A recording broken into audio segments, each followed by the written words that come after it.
چون همیشه در همین ساعت برنامه خبری رادیو آزادی تقدیم شماست. امروز 18 اپریل است و من شالوی گلخوجه همراهتان. سرخط موضوعهای روز: برفی که غافلگیر کرد. هواشناسان میگویند هوای نااستوار و سردی در تاجیکستان تا 2 روز دیگر ادامه میکند. جای کاری بیشتر بیافرید. بانک آسیای رشد اصلاحات در بخش اقتصادی را به تاجیکستان توصیه داد، اما تحلیلگران به تغییر وضع در این سمت چندان باور ندارند. بعضی از حالتهای سوبیکتیوی به مانند جلب مبلغ و فایده سوبیکت‌های خواجگیداری به چاره‌بینی‌های مختلف فرهنگی و ورزشی و دخالت عمومی در فعالیت صاحبکاران وضع اقتصادی کشور را بدتر می‌کند.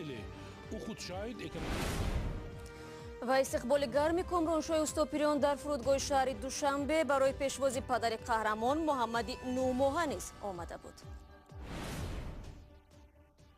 شب گذشته بارشات غیرانتظاری برف ساکنان مناطق مختلف تاجیکستان را غافلگیر کرد. امروز نیز هوا در سراسر کشور آمیخته باران و برف بود و درجه گرمی هوا از روزهای معمولی بهاری پایین شد. هواشناسان تاجیک یک بار سرد شدن هوا را به موج بادی اتلانتیکی ربط می‌دهند که به تاجیکستان آمده است. پیشگویی می‌شود که این هوا تا نیمه دوم 20 اپریل ادامه می‌کند. سبب نیاد گرم آمدن فصل زمستان و بعدا معتدل گرم بودن آن در ماه مارس و اول ماه اپریل باعث علاقه گل و درخت‌ها علاقه از گل به مورچه گذاشتن و قسم زیادی محصولات کشاورزی در انکشاف است و یک باره داخل شهری هوای سرد باعث یعنی که سرمازنی یک قطار درخت‌ها و احتمالاً سبزوات خواهد گشت. هواشناسان پیشگویی میکنند که در ولایت‌های ختلان و سوخت خطر فرآمدن سیل و احتمالیت بالا رفتن میزان آب در دریاها هم وجود دارد. میزان عمومی حرارت هوا روزی 19 اپریل در سراسر کشور از 9 تا 14 درجه و در ولایت ختلان از 11 تا 16 درجه پیش بینی می شود. به فرق از هوای سرد تاجیکستان در مناسبات امریکا و کره شمالی ظاهراً گرمی به نظر می رسد. رسانه‌های آمریکایی گزارش می‌دهند که پرزیدنت آمریکا دونالد ترامپ رئیس اداره مرکزی کشف این کشور مایک پامپئو را به ملاقات با رهبر کره شمالی کیم چن اون فرستاد. پامپئو با هدف بررسی برنامه هسته‌ای پخنیان و خوری ترامپ و کیم را ارزیابی می‌کرد. ترامپ پامپئو را به مقام کاتب دولتی آمریکا پیشبری کرده است. روز سه‌شنبه بعضی رسانه‌های آمریکایی با تکیه به منبع‌های برایشان قابل اعتماد خبر دادند که اثنای زیارت از کره شمالی در آخر هفته اول ماه اپریل پامپئو با کیم دیدار و گفتگو داشت. بار آخر در چنین سطح بلند سال 2000 کاتب دولتی آمریکا مادلین اولبرایت با کیم چن ایر پدر کیم چن اون واخورده بود.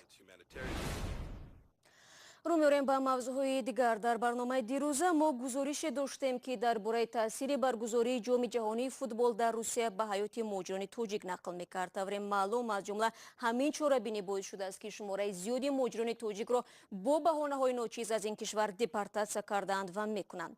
یک پژوهش تازه بنیاد سوروس زندگی بعدی این مهاجران سابق را به نمایش می‌گذارد. همکارم عبدالله شوروف با همه بخش‌های این نظرسنجی آشنا شد و حالا در استودیو با ماست.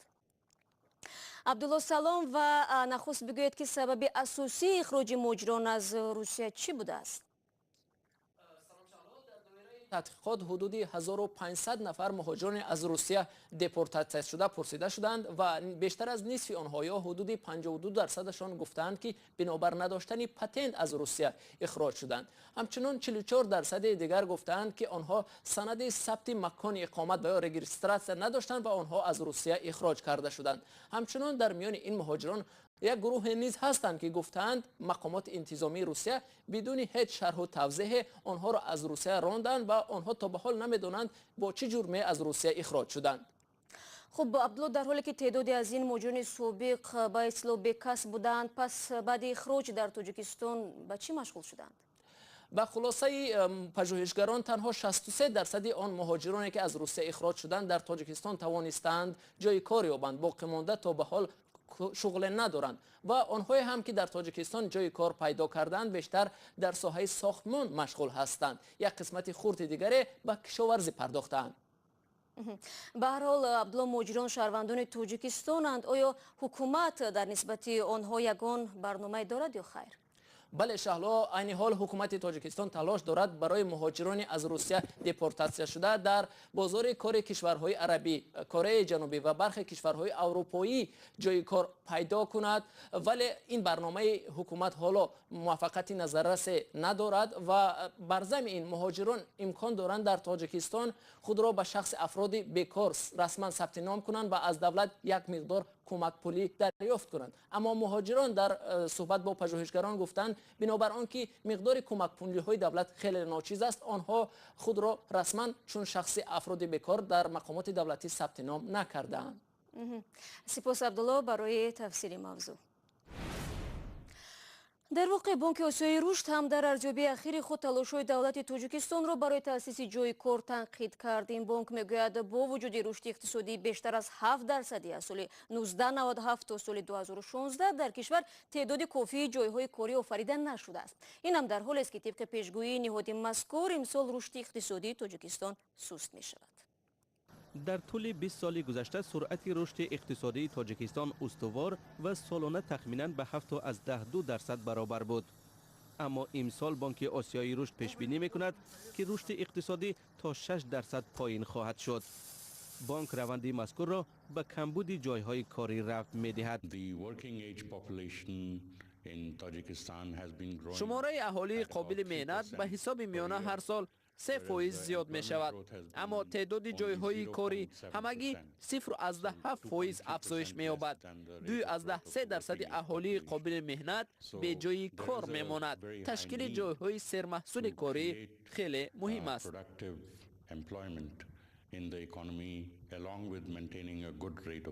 متخصصان برای جلوگیری از این روند توصیه‌های خود را پیشنهاد نمودند.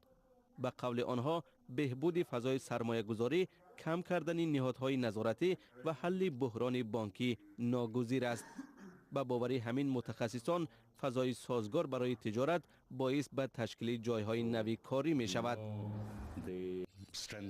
نظام سالمی بانکی ضرور است تا اینکه دسترسی نداشتن به مبلغ برای صاحبکاری مانع ایجاد نکند.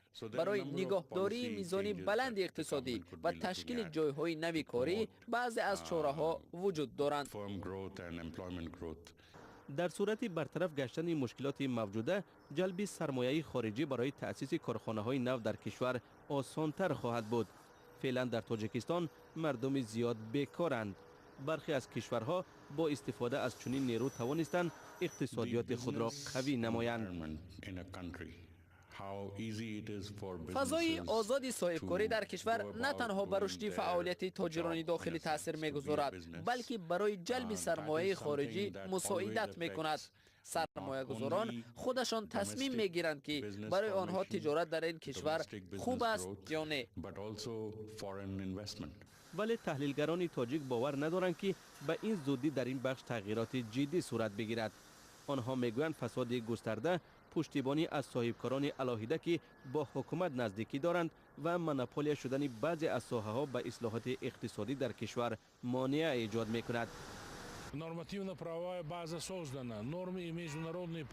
اساس قانونی وجود دارد. معیارها و قاعده‌های جهانی در این زمینه قبول شده‌اند، ولی متاسفانه بعضی از حالت‌های سوبیکتیوی به مانند جلب مبلغ و فایده سوبیکت‌های خواجگی‌داری به چاره‌بینی‌های مختلف فرهنگی و ورزشی و دخالت عمومی در فعالیت صاحبکاران وضع اقتصادی کشور را بدتر می‌کند.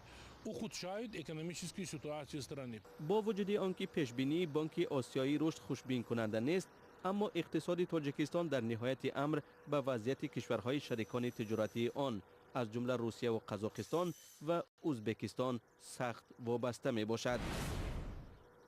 شما برنامه خبری رادیو آزادی رو تماشا دارید. یک پهلوان توجیک که در زمان جنگ شهروندی معتاد مواد مخدر شد، پس از تلاش‌های زیاد به حیات سالم برگشت. گذشته از این، حالا او به تمرین دادن شاگردان شروع کرده و مهمتر از همه انتخاب راه درست را در زندگی به آنها یاد می‌دهد. تفصیلات بیشتر را درباره این ساکن ناحیه وخش از مومن احمدی میشنویم. شریف بک پهلوان تمرین‌های هر روزش را از نصیحت شاگردان آغاز می‌کند. او تجربه زندگی تلخ را دارد و می‌داند عاقبت قدم کشت تا کجا می‌برد. روزا دیدیم خطر همین یک چیزی بوده که آدم یکمش همین معین میکرده میکشته آخرش مردن بوده یا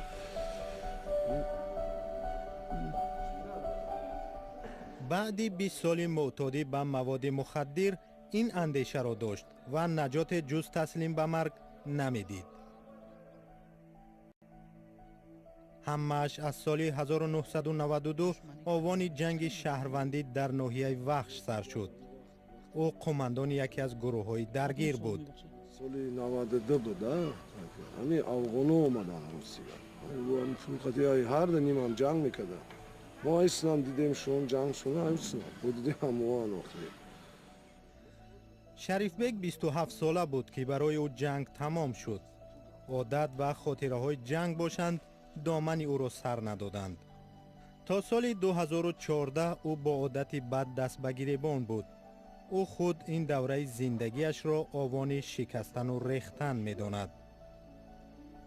من 15 سالگی در چمپیون ریسپوبلیکا چند کرد شدگی 15 سالگی در استاد سپورتی تاجیکستان بودم که همین در آموخته شدیم همه کار دیگه ما را باور کنیم. سال 2014 با امداد سازمان‌های جمعیتی شریف بیگ به تدریج به طبابت خود شروع کرد. خمار مخدرات اذیت‌آور بود. خواهش زیستن در او غلبه کرد.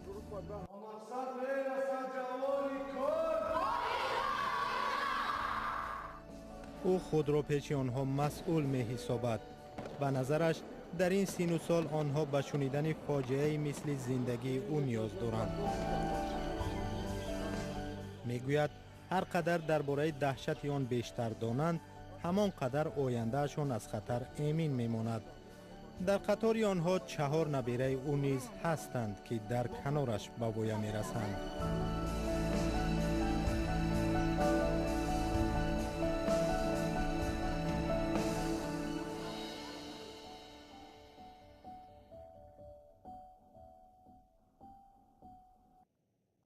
منطق این گزارش در آن است که در همه کار اراده قوی میباید. برای کامرانشوی استوپیریون هم به دست آوردن مدال طلا در ترکیه آسان نبود. بعد 10 روز انتظاری بالاخره نزدیکان و طرفداران این ورزشکار تاجیک شام سه‌شنبه او را در فرودگاه شهر دوشنبه استقبال گرفتند.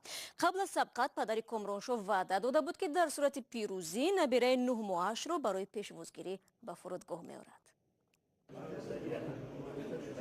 محمد 9 ماهه با این یک تک ورزشی انتظار پدر قهرمانش است.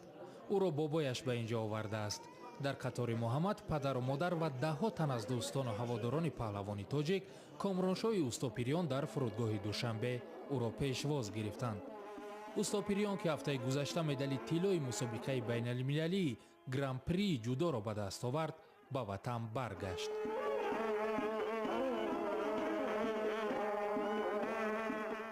بار اول است که محمد من برای پیشوازی من آمد و از سال 2017 باز هرچند که محمد به دنیا آمد بازم